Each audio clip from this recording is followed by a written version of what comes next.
Hello, terceiro médio. How are you today? Hope you're all fine. Estamos aqui hoje para falar de uma coisa que não chega a ser uma novidade para vocês, porque já demos uma introdução nesse assunto, que é a passive voice.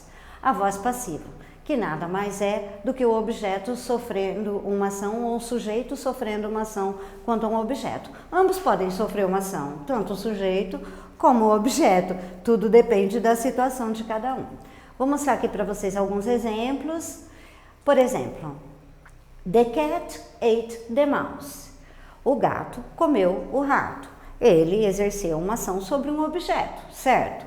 Agora, eu posso dizer the mouse was eaten by the cat. Eu estou falando a mesma coisa, só que de um outro ponto de vista, da voz passiva, de quem sofreu a ação. Alright?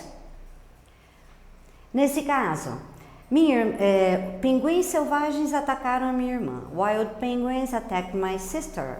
My sister was attacked by wild penguins. Ou seja, na primeira frase eu disse que os pinguins cometeram uma ação contra a minha irmã, atacaram minha irmã, e na outra eu expliquei que minha irmã foi atacada pelos pinguins.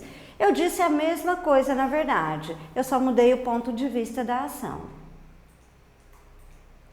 Aqui nós temos, nesse slide, eu cruzei as informações para vocês verem só a mudança que uma ação sofre em relação à outra quando eu digo uma frase na voz ativa e outra na voz passiva. Só para vocês entenderem que as informações se cruzam, elas mudam de lugar, na verdade. Aí temos essa tabela que vocês têm no livro de vocês. Já comentei sobre isso com vocês.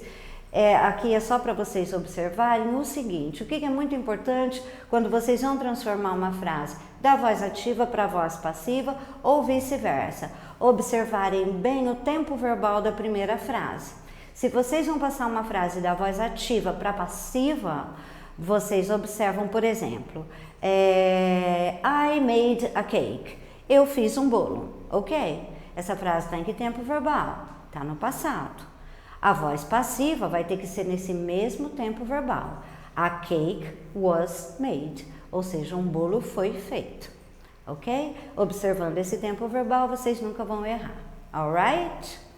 So, I see you next class. Hope I can see you personally soon. Bye bye. See you next class.